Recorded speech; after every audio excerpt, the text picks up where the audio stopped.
Brake सुमा लुकाएर ल्याइएको तस्करीको सुन गालेपछि फेरि घट्यो तौल। जम्मा 60 किलो 716 ग्राम 34वटा बिस्कुट आकारमा बनाइयो। सीआईबीमा पुगेर माधव नेपालले दिए बयान। प्रचण्ड माधव लक्षित ओलीको टिप्पणी दक्षिणपन्थी स्वार्थको झोले हुन्। भारतीय स्वतन्त्रता दिवसमा प्रधानमन्त्री प्रचण्डले दिए समकक्षी मोदीलाई बधाई। प्रहरी निरीक्षक सरुवाबाट लागू भयो मापदण्ड 2079। दबाव र प्रभाव नचल्ने गृहमन्त्रीको दावी। 10 जनाको मृत्यु र 10,000 संक्रमित भएको धरानमा मत्थर हुँदै डेङ्गी। जंगली च्याउ खाँदा नवलपरासीमा 4 र दाङमा 3 बिरामी। मेलम्ची खानेपानी मुहान जाने सडक बाढीले अवरुद्ध। स्थापित र यादव एमालेबाट बिदा। मणिलाई स्पष्टीकरण। राजस्व छलीको अनुसन्धानमा तानियो ठमेलको एलओडी क्लब। कारोबार खाता नियन्त्रणमा। देउवा नेपाल बीच झण्डै 2 घण्टा सघन छलफल। के भए कुराकानी पुरै जानकारी। शाही परिवारको क्वार्ट्ज क्रिस्टल गोरखामै राख्न प्रधानमन्त्री प्रचण्ड सकारात्मक। नेपालबाट टमाटर भित्रिएपछि भारतमा टमाटरको मूल्य घट्यो। नेप्से दोहोरो अङ्कले घट्यो। कारोबार रकम करिब 2 अर्ब। दर्शकबिन पछिल्लो 24 घण्टाका अति नै महत्त्वपूर्ण खबरहरूको साथमा हामी उपस्थित भएका छौं। दर्शकबिन तपाईले हामीलाई देश तथा विदेशको कुन ठाउँबाट हेर्दै र सुन्दै हुनुहुन्छ, आफू बसेको गाउँ ठाउँको नाम कमेन्ट बक्समा अवश्य लेख्नुहोला। साथै भिडियोलाई अन्तिमसम्म हेरी आफ्नो मनमा लागेका तर्कहरू पनि कमेन्ट बक्समा लेखिदिनुहोला। दर्शकबिन लागौं अब पुरा समाचारतर्फ। त्रिभुवन अन्तर्राष्ट्रिय विमानस्थलबाट राजस्व अनुसन्धान विभागले बरामद गरेको सुन राष्ट्र ब्याङ्कले गालेको छ। गालेपछिको सुनको कुल वास्तविक तौल 60 किलो 716 ग्राम कायम भएको छ। साउन 30 मा राजस्वले सुन बरामद गरेर गाल्न र तौल्न लिने प्रयोजनका लागि राष्ट्र ब्याङ्कको टक्सार महाशाखालाई जिम्मा लगाएको थियो। राष्ट्र ब्याङ्कले केन्द्रीय अनुसन्धान ब्युरोका अधिकृतहरूलाई रोहबरमा राखेर मंगलबार सुनको वास्तविक तौल सार्वजनिक गरेको हो। टक्सार महाशाखाका निर्देशक थानेश्वर आचार्यका अनुसार सोमबार ब्रेक बाट अलग गर्दा सुनको तौल 60 किलो 789 ग्राम थियो। त्यसपछि बाल्दा परिणाम केही ग्राम घटेर वास्तविक तौल 60 किलो 716 ग्राम कायम भएको हो।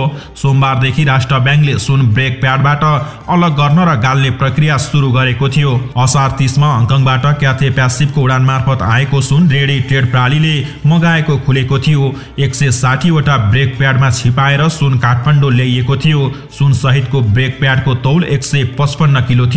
सुन तस्करीमा संलग्न आशंकामा हाल 17 जना हिरासतमा छन्। केन्द्रीय अनुसन्धान ब्युरो सीआईबीले संगठित तस्करी विरुद्धको कसुरमा आरोपितहरू विरुद्ध अनुसन्धान गरिरहेको छ।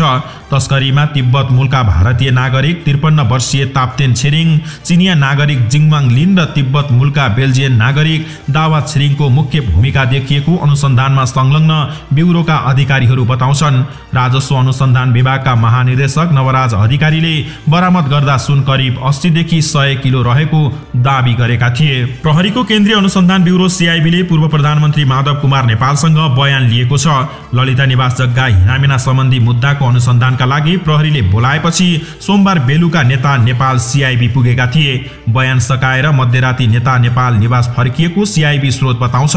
सीआईबीले बयानमा बोलाएपछि उनी युरोप भ्रमणबाट सोमबार बिहानै स्वदेश फर्किएका थिए। नेता नेपाल प्रधानमन्त्री हुँदा बालुवाटार स्थित विशिष्ट व्यक्तिको निवास विस्तार सम्बन्धमा मन्त्री परिषदबाट पटक पटक निर्णय भएका थिए। तिनै निर्णयका आधारमा सरकारी जग्गा नक्कली मोही हुँदै व्यक्तिको नाममा पुगेको थियो। तिनै मन्त्री परिषदका निर्णयमा आधारित भई सीआईबीले उनीसँग बयान लिएको हो। नेता नेपालसँग एक चरणमा बयान सकिएको र आवश्यक परे थप बयान लिइने सीआईबीका एक उच्च अधिकारीले बताएका छन्। गत 21 साउनमा सर्वोच्च अदालतले ललिता निवास जग्गा हिनामिना सम्बन्धी नीतिगत निर्णयमा संलग्न पदाधिकारीलाई पनि अनुसन्धानको दायरामा ल्याउन आदेश दिएको हो। सोही आदेश कार्यान्वयन गर्ने क्रममा नेता नेपालसँग पनि बयान लिएको सीआईबी स्रोत बताउँछ। बयान लिए पनि मुद्दा चल्ने नचल्ने प्रश्न भएको छैन। सीआईबीले अर्का पूर्व प्रधानमन्त्री डाक्टर बाबुराम भट्टराईलाई पनि बयानमा बोलाएको छ। नेकपा एमालेका अध्यक्ष केपी शर्मा ओलीले पुष्पकमल दाहाल प्रचण्ड र माधव नेपाललाई लक्षित गरेर दक्षिणपन्थी स्वार्थको झोले भएको टिप्पणी गरेका छन्। बागमती प्रदेश कमिटीलाई प्रशिक्षण दिँदै उनले नेता नेपालले एमालेमै हुँदा पनि वामपन्थी 2/3 सरकार ढाल्नको लागि दक्षिणपन्थी सरकार बनाउनको लागि भोट हालेको बताएका छन्। उनले भनेका छन्, हामीलाई पनि झोले भन्छन्, तर खास वामपन्थी देखिएर दक्षिणपन्थीको झोला बोकेर कुदेका छन्, त्यसलाई भन्छन् झोले। नामका वामपन्थी, साइनबोर्ड वामपन्थी, स्वार्थहरूको झोला बोकेका छन्। दक्षिणपन्थीको झोले भनेको दक्षिणपन्थी स्वार्थका झोला बोक्नेहरू हुन्। शब्द नराम्रो लागे पनि मिलाएर बुझ्नुहोला भन्दै ओलीले कटाक्ष गरेका छन्। प्रधानमन्त्री पुष्पकमल दाहाल प्रचण्डले भारतीय समकक्षी नरेन्द्र मोदीलाई स्वतन्त्रता दिवसको उपलक्ष्यमा बधाई तथा शुभकामना दिएका छन्। मंगलबार परेको 77औं स्वतन्त्रता दिवसको अवसरमा प्रधानमन्त्री प्रचण्डले ट्वीट गर्दै मोदीलाई बधाई एवं शुभकामना दिएका हुन्। उनले प्रधानमन्त्री मोदीसँगै भारतका जनतालाई पनि शुभकामना व्यक्त गरेका छन्। भारतको 77औं स्वतन्त्रता दिवसको अवसरमा म प्रधानमन्त्री नरेन्द्र मोदी र भारतका जनतालाई निरन्तर शान्ति, प्रगति र समृद्धिका लागि हार्दिक बधाई एवं शुभकामना व्यक्त गर्न चाहन्छु, उनले लेखेका छन्। नेपाल प्रहरीको सरुवा, बढुवा र पदस्थापना कार्यक्षमता, अनुभव र सेवा विशिष्टकरण अनुकूलको मापदण्ड लागू भएको छ।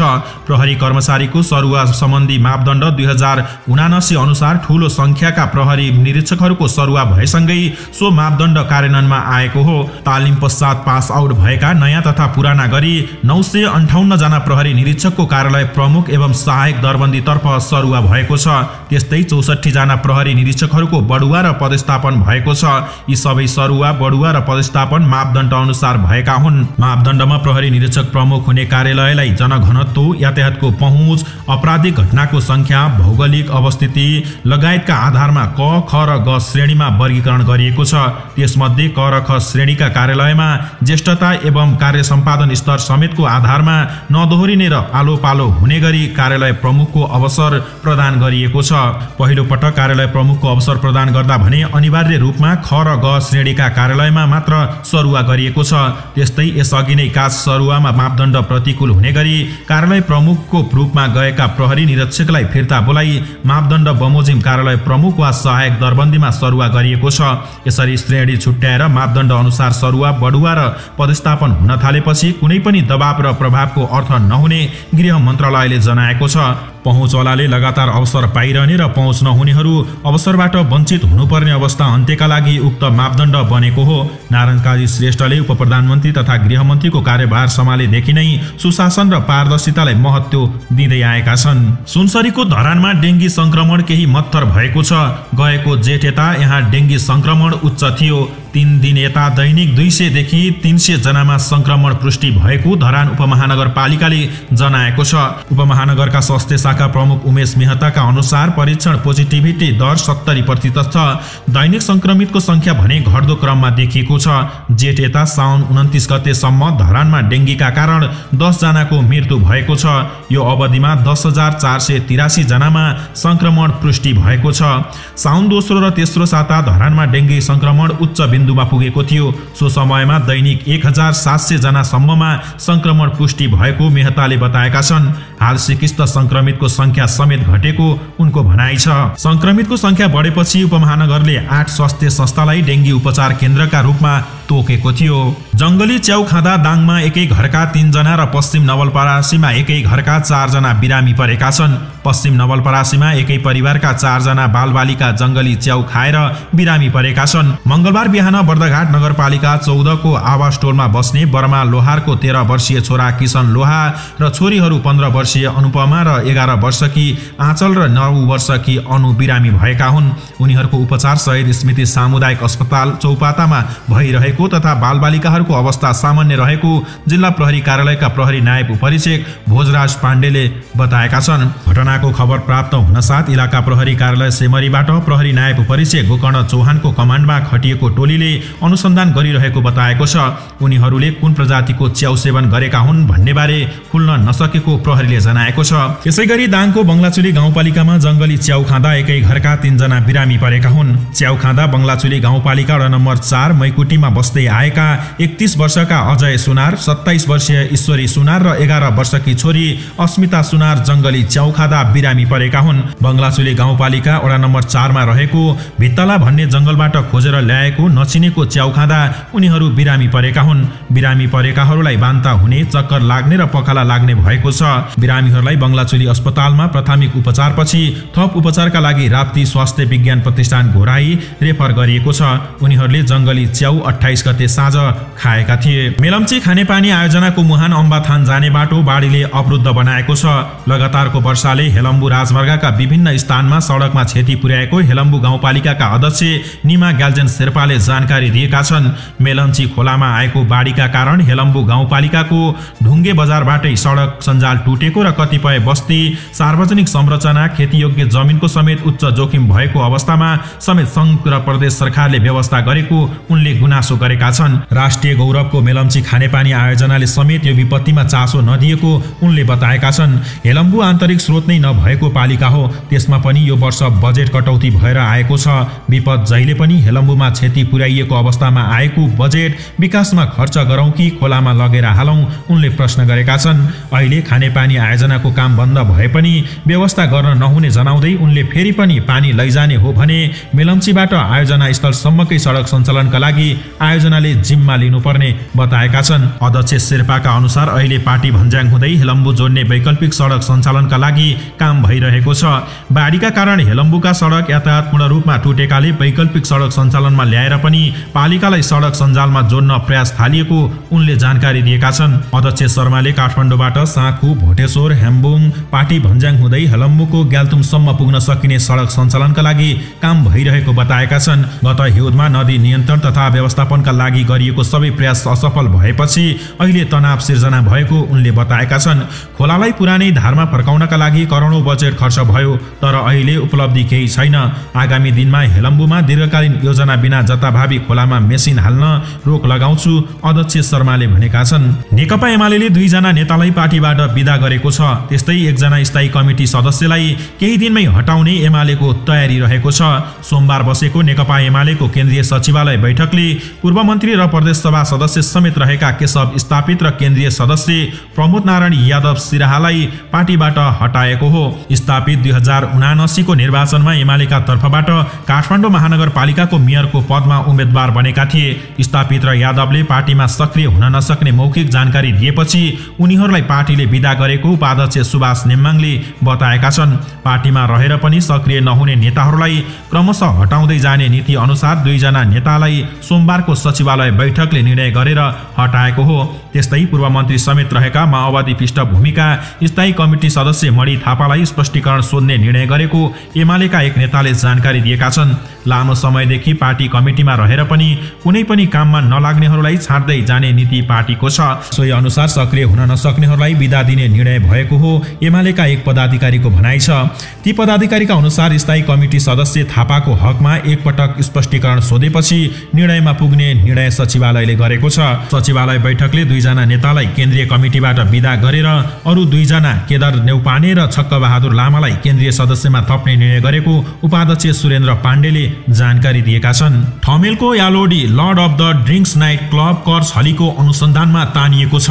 गत शुक्रबार उक्त अभियोगमा राजस्व अनुसन्धान विभागले क्लबमा 22 घण्टा लामो अपरेसन चलाएको थियो। गत शुक्रबार अपराह्न 4 बजेबाट सुरु भएको अपरेसन शनिबार दिउँसो 2 बजे सकिएको विभाग स्रोतले जनाएको छ। क्लबमा प्रवेश गर्नेसँग मोटो रकम उठाएर न्यून मात्रामा कर दाखिला गरेको सूचनाका आधारमा छापा मारेको राजस्व अनुसन्धान विभागका महानिर्देशक नवराज ढुङ्गानाले पुष्टि गरे। ठूलो कर छलीको सूचनापछि यालोडीका सबै कारोबार खाता नियन्त्रणमा लिएका छौं, विभागका महानिर्देशक नवराज ढुङ्गानाले भनेका छन्। सो क्रममा क्लबमा आउनेहरूले तिर्ने खास कर दाखिला खातामा चढाइने रकम बीचको भिन्नता जाँच गर्न विभागको टोलीले शुक्रबार रातभर नै बसेको थियो। विभागले उक्त क्लबबाट दैनिक हुने व्यापार र तिरेको कर, स्टक बुक र लेखा खाता नियन्त्रणमा लिएको छ। यालोडी नाइट क्लबका सञ्चालकहरू रुदीप श्रेष्ठ, भूपेन कुँवर, राजु सिंह सुवाल र श्याम सुन्दर अग्रवाललाई विभागमा हाजिर हुन पनि विभागले पत्रचार गरेको छ। सबैभन्दा धेरै कारोबार हुने भनिएको शुक्रबार यालोडी नाइट क्लबको वास्तविक ग्राहक र कर दाखिला प्रक्रिया सबै बुझ्न लामो अपरेसन चलाइएको विभागले जनाएको छ। फरक क्षेत्रमा हुने कर छलीका घटनामा विभागले सूक्ष्म निगरानी र आक्रामक अभियान सुरु गरेको पनि विभागका महानिर्देशक ढुङ्गानाले बताएका छन्। नेपाली कांग्रेसका सभापति शेरबहादुर देउवा र नेकपा एकीकृत समाजवादी पार्टीका अध्यक्ष माधव कुमार नेपाल बीच भेटवार्ता भएको छ। उनीहरू बीच झण्डै 2 घण्टा सघन छलफल भएको स्रोतले बताएको छ। सर्वोच्च अदालतले ललिता निवास प्रकरणमा निर्णयकर्ताहरूलाई समेत छानबिनको दायरामा ल्याउन सरकारको नाममा आदेश जारी गरे गरेपछि अध्यक्ष नेपाल देउवालाई भेट्न मङ्गलबार बिहान धुम्बाराही पुगेका थिए। बैठकमा काङ्ग्रेसका उपसभापति एवं रक्षा मन्त्री पूर्णबहादुर खड्का र प्रमुख सचेतक रमेश लेखक सहभागी थिए। अध्यक्ष नेपालले सभापति देउवासँग सरकारको काम कारबाहीप्रति असन्तुष्टि जनाएका थिए। माओवादी अध्यक्ष समेत रहेका प्रधानमन्त्री पुष्पकमल दाहाल नेतृत्वको सरकारले गठबन्धनकै नेताहरूमाथि टार्गेट गरेको भन्दै उनले देउवासँग पनि असन्तुष्टि जनाएको स्रोतको भनाइ छ। उनले माओवादीले एकलौटी रूपमा सरकार सञ्चालन गरिरहेको आरोप समेत लगाएका थिए। नक्कली भुटानी शरणार्थी प्रकरणमा काङ्ग्रेस नेता बालकृष्ण खाँडको पक्राउ, गृहमन्त्रीको राजीनामा मागेकै भरमा सांसद सुनिल शर्माको पक्राउ, गौर हत्याकाण्डको छानबिन गर्ने लगायत विषय गम्भीर रहेको उनीहरूको ठम्माइ थियो। उनले गठबन्धन आबद्ध दलबीच यस विषयमा गम्भीर बहस हुनुपर्ने माग गरेका थिए। सोमबार साँझ बसेको सत्ता गठबन्धनको बैठक पनि यिनै विषयमा केन्द्रित थिए। प्रधानमन्त्री दाहालले महान्यायाधिवक्ता डाक्टर दिनमणि पोखरेललाई समेत बैठकमा बोलाएर सर्वोच्चको आदेशका विषयमा सुझाव मागेको स्रोतको भनाइ छ। गठबन्धन बैठकमा जनता समाजवादी पार्टीले असन्तुष्टि जनाएका थिए। सरकारको कडा आलोचना गरेपछि प्रधानमन्त्री दाहालले गौर हत्याकाण्ड विषयमा छानबिन अगाडि नबढाउने प्रतिबद्धता जनाएका थिए। क्वार्ट्ज क्रिस्टल गोरखामै राख्न प्रधानमन्त्री पुष्पकमल दाहाल प्रचण्ड सकारात्मक देखिएका छन्। गोरखा क्षेत्र नम्बर 1 का सांसद राजेन्द्र बजगाई, गोरखा नगरपालिकाका मेयर कृष्णबहादुर राणा मगर लगायत प्रतिनिधि मण्डलसँग मङ्गलबार बालुवाटारमा छलफल गर्दै प्रधानमन्त्री दाहालले क्वार्ट्ज क्रिस्टल गोरखामै राख्न आफू सकारात्मक रहेको बताएका हुन्। क्वार्ट्ज क्रिस्टल गोरखामै राख्न प्रधानमन्त्रीज्यू सकारात्मक हुनुहुन्छ, सांसद बजगाईले भनेका छन्। यसबारे सम्बन्धित निकायसँग थप छलफल गर्ने भन्नुभएको छ। आज दिउँसो सिंहदरबारमा सरोकारवाला पक्षसँग थप छलफल गर्ने भन्नुभएको छ। छलफलमा हामीलाई पनि बोलाउनु भएको छ, उनले भनेका छन्। क्वार्ट्ज क्रिस्टल गोरखामै राख्न मौखिक रूपमा भनेर हुन्न, लिखित निर्णय गरेर पत्र नै दिनुपर्छ भनेर हामीले भनेका छौँ। सांसद बजगाई, मेयर राणा मगर, आरुघाट गाउँपालिका अध्यक्ष राजु गुरुङ, गोरखा नगरपालिकाकी उपमेयर मसली माया थोकर, जिल्लामा क्रियाशील राजनीतिक दलका प्रतिनिधिहरू, उद्योग वाणिज्य सङ्घका प्रतिनिधि र नागरिक समाजका प्रतिनिधिले क्वार्ट्ज क्रिस्टल गोरखामै राख्न माग गर्दै प्रधानमन्त्री प्रचण्डलाई ज्ञापन पत्र समेत बुझाएका छन्। गोरखा नगरपालिकाले सर्वपक्षीय भेला गरेर क्वार्ट्ज क्रिस्टल गोरखा दरबारसँगै रहेको कालिका मन्दिरमा राख्ने निर्णय गरिसकेको छ। सतीपिपल स्थित चन्द्रमान शाहीको घरबाट गत असार 14 गते प्रहरीले बरामद गरेको टल्कने ढुङ्गा क्वार्ट्ज क्रिस्टल भएको खानी तथा भूगर्भ विभागका भूगर्भविदहरूले परीक्षणबाट पुष्टि गरेका थिए। शाही परिवारले पुस्तौंदेखि कुलदेवताका रूपमा पुज्दै आएकोले क्वार्ट्ज क्रिस्टललाई गोरखा दरबारसँगै रहेको कालिका मन्दिरमा प्रतिस्थापन गर्ने निर्णय गोरखा नगरपालिकाले गरेको थियो। सो जानकारी प्रधानमन्त्रीलाई दिन प्रतिनिधि मण्डल काठमाडौँ आएका हुन्। शाही परिवारले पूजा गर्दै आएको क्वार्ट्ज क्रिस्टललाई भगवती शिलाका रूपमा कालिका मन्दिरमा प्रतिस्थापन गर्ने गोरखा नगरपालिकाको तयारी छ। खानी तथा भूगर्भ विभागले क्वार्ट्ज क्रिस्टललाई विभागको संग्रहालयमा राख्नुपर्ने बताएको छ। क्वार्ट्ज क्रिस्टल काठमाडौँ पठाइदिन विभागले गोरखाका प्रमुख जिल्ला अधिकारीलाई आग्रह समेत गर्दै आएको छ। जिल्ला प्रहरी कार्यालयभित्र करिब 1.5 महिनादेखि राखिएको क्वार्ट्ज क्रिस्टल दर्शन गर्न मानिसहरू जाने गरेका छन्। गृहमन्त्री श्रेष्ठ र पूर्व प्रधानमन्त्री बाबुराम भट्टराईले पनि क्वार्ट्ज क्रिस्टल अवलोकन गरिसकेका छन्। चन्द्रमानकी श्रीमती राममायाले विभिन्न तिथि र साउने संक्रान्तिमा प्रहरी कार्यालयमै पुगेर क्वार्ट्ज क्रिस्टललाई पूजा गर्दै आएकी छिन्। आफ्नो देवतालाई प्रहरीले थुनेको भन्दै उनले पूजा गर्न पाउनुपर्ने माग राख्दै आएकी छिन्। क्वार्ट्ज क्रिस्टललाई देवताका रूपमा पुज्दै आइरहेको शाही परिवार सहित सर्वपक्षीय बैठक राखेर गोरखा नगरपालिकाले कालिका मन्दिरमा राख्ने र पूजा गर्न सर्वसाधारणलाई दिने व्यवस्था मिलाउने निर्णय गरेको थियो। नगरपालिका र खानी तथा भूगर्भ विभाग बीच क्वार्ट्ज क्रिस्टल कहाँ राख्ने भन्नेमा कुरा मिलिसकेको छैन। विभागले खानी तथा खनिज पदार्थ ऐन 2042 को दफा 25 को उपदफा 1 अनुसार अनुमति नलिई सङ्कलन गरिएको क्वार्ट्ज क्रिस्टल विभागलाई नै उपलब्ध गराइदिन आग्रह सहितको प्रतिवेदन दिएको थियो। तर शाही परिवारले क्वार्ट्ज क्रिस्टल पुस्तौंदेखि पुज्दै आएको र हालसालै उत्खनन नगरिएको दावी गर्दै आएका छन्। 52 किलो 330 ग्राम तौल भएको क्वार्ट्ज क्रिस्टल कडापनका आधारमा वर्गीकरण गर्दा 7औं नम्बरमा पर्ने विभागले गरेको परीक्षणबाट देखिएको थियो। घरमा कपडाभित्र बेरेर राखेको देवतालाई एक दिन चन्द्रमान र राममायाका छोरा सुरेशले मोबाइलबाट फोटो खिचेका थिए। उनले पारदर्शी र प्रकाश दिँदा टल्कने पत्थर के हुन सक्छ भनेर सामाजिक सञ्जाल र साथीभाइहरूसँग जिज्ञासा राखेपछि पत्थर हेर्न उनको घरमा भिड लाग्न थालेको थियो। बहुमूल्य पत्थर लाखौंमा किनबेचका लागि मोलमोलाई हुन लागेको सूचनाका आधारमा गत असार 14 गते शाहीको घरबाट प्रहरीले क्वार्ट्ज क्रिस्टल बरामद गरी प्रहरी कार्यालयमा राखेको थियो। भूगर्भविदहरू सुस्मिता भण्डारी र दुर्गा बेलाखेले 2 दिन परीक्षण गरी उक्त टल्कने ढुङ्गा क्वार्ट्ज क्रिस्टल भएको पुष्टि गर्दै विभागमा पठाइदिन आग्रह गरेका थिए। गोरखाबाट क्वार्ट्ज क्रिस्टललाई काठमाडौँ ल्याउन खोजेपछि स्थानीय सरकार, गोरखा नगरपालिका, राजनीतिक दलहरू, नागरिक समाज र 18 भन्दा बढी संघ-संस्थाले विरोध गर्दै आएका थिए। देउता मानेर शाही परिवारले पूजा गरेको र धार्मिक आस्थासँग पनि यो विषय जोडिएकोले प्रशासनले सरोकारवालाहरू बीचकै सहमतिमा क्वार्ट्ज क्रिस्टलको व्यवस्थापन गर्ने तयारी गरेको छ। गोरखाका प्रमुख जिल्ला अधिकारी दिनेश सागर भुसालले पनि क्वार्ट्ज क्रिस्टल कहाँ राख्ने भन्ने बारे आफूहरूले प्रधानमन्त्री कार्यालयकै निर्णय कुरिराखेको बताएका छन्। नेपालबाट आयात गर्न थालेपछि भारतमा टमाटरको मूल्य घट्न थालेको छ। भारतीय सञ्चार माध्यम हिन्दुस्तान टाइम्सको रिपोर्टमा बढ्दो मूल्यलाई नियन्त्रण गर्न भारतले नेपालबाट टमाटर आयात गर्न थालेको उल्लेख गरे पनि आयातको परिणाम भने खुलाएको छैन। आयात गरिएका थप टमाटरहरू ट्रान्जिटमै रहेको र यसले भारतको उत्तरी भागमा रहेका राज्यहरू विशेष गरेर उत्तर प्रदेश टमाटरको हाहाकार अन्त्य गर्ने बताइएको छ। यो सङ्घीय सरकारको सहुलियतको टमाटरको खुद्रा मूल्य थप घटाउँदै भारतीय रुपैयाँ 50 बनाएको छ। सरकारले सहुलियतको टमाटरको मात्रा बढाएसँगै टमाटरको थोक मूल्य घटेको छ। यसले खुद्रा मूल्यमा पनि असर पुगेको छ। दिल्ली, राजस्थान र उत्तर प्रदेशमा 93,800 किलो सहुलियतको टमाटर पठाइएको छ। एक महिना अघि मात्र भारतमा टमाटरको मूल्य 250 भारतीय रुपैयाँ प्रति केजीसम्म पुगेको थियो। गत जुलाईमा 15 महिना यताकै 7.44% को उच्च मूल्य वृद्धि देखिएको थियो। तरकारीको मूल्य 37.4% बढ्दा सबैभन्दा उच्च मूल्य वृद्धि टमाटरमा देखिएको थियो। राजस्व विभागले अब एनसीसीएफ र एनएफडीलाई 15 अगस्तदेखि टमाटर 50 भारतीय रुपैयाँमा बिक्री गर्न निर्देशन दिएको छ। मंगलबार पनि शेयर बजारमा दोहोरो अङ्कले गिरावट आएको छ। नेप्से परिसूचक 31.80 अङ्कले घटेर 2045.44 बिन्दुमा कायम भएको छ। मंगलबार पनि शेयर बजारमा दोहोरो अङ्कले गिरावट आएको छ। नेप्से परिसूचक 31.80 अङ्कले घटेर 2045.44 बिन्दुमा कायम भएको छ। आज 20 कम्पनीको शेयर मूल्य बढ्दा 201 कम्पनीको शेयर मूल्यमा गिरावट आएको छ। त्यसैगरी 56,03,000 किता शेयर किनबेच हुँदा 2 अर्ब 15 करोड 73 लाख रुपियाँ बराबरको कारोबार भएको छ। कारोबारमा आएका 13 मध्ये म्युचुअल फन्ड समूह बाहेक सबै समूहको मूल्यमा गिरावट आएको छ। आज म्युचुअल फन्ड 4.28% ले बढेको छ। यस दिन इमर्जिङ नेपाल लिमिटेडको शेयर मूल्यमा सर्वाधिक वृद्धि भएको छ। सो कम्पनीको मूल्य 5.18% ले बढ्दा हिमालयन डिस्टिलरी लिमिटेडका लगानीकर्ताले सर्वाधिक गुमाएका छन्। सो कम्पनीको शेयर मूल्य 7.69% ले घटेको छ।